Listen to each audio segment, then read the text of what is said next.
a holnapi felvonulást.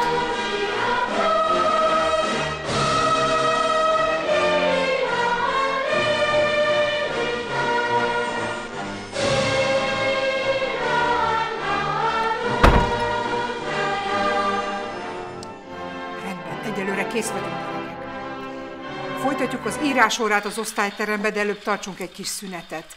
Ja, és ne felejtsétek el otthon folytatni a gyakorlást a holnapi felvonulásra. Te maradj itt egy pillanatra.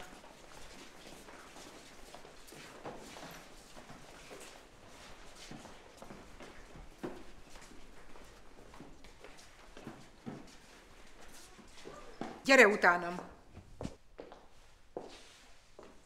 Ülj le, Attila. Mit műveltél az előbb? Teljesen megőrültél? Engem ilyen helyzetbe hozni? Bocsánat, tanárnő, többet nem csinálok ilyet. Tudod, Attila, nagyon sokat köszönhetünk a kommunizmusnak. Az oroszok sok mindent megtesznek értünk. Legközelebb tényleg nem teheted ezt. Különben is nem szabadna csak magadra gondolnod. Ezzel nem csak magadat veszélyezteted, hanem engem és a csoportot is. De Semmi de! Menj haza, és gondold jól át még egyszer. Holnap újra találkozunk. Később felhívom a szüleidet. Tanárnő, ne a szüleimet kérem, mondtam már, hogy sajnálom. Tudom, de tudod, hogy nincs más választásom. Kifele az osztályteremből.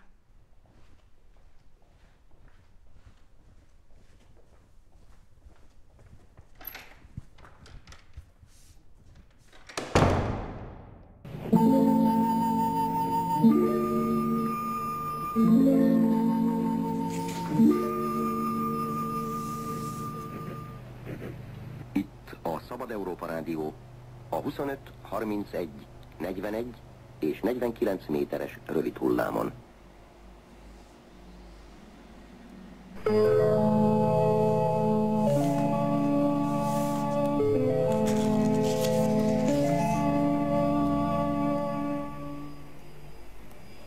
A Szabad Európa Rádió független rádióállomás.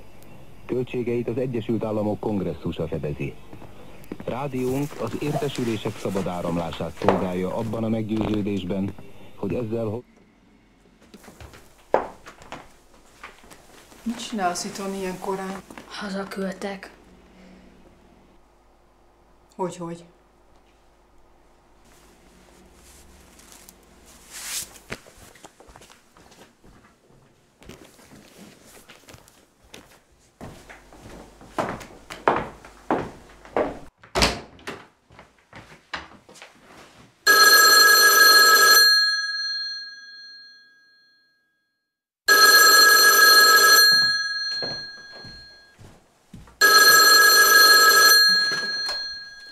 Jó napot kívánok, kivel beszélek?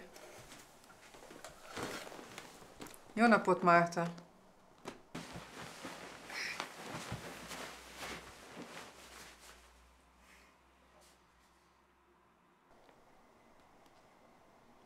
Igen, itthon van, de nem tudom miért.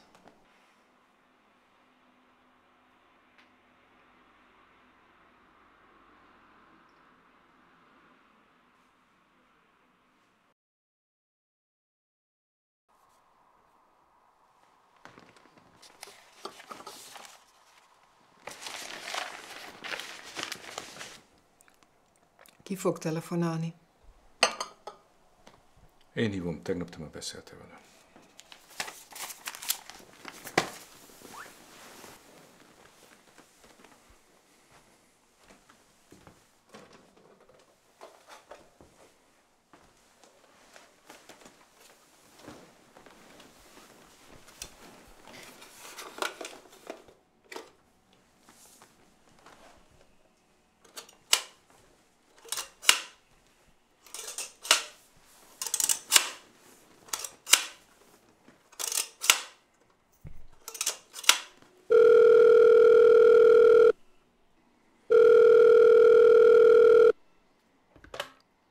Halló, jó reggelt kívánok, Ország Gábor vagyok. Azért hívom, mert a fiam Ország Attila, 3. osztályból megbetegedett. Tegnap este nagyon rosszul lett.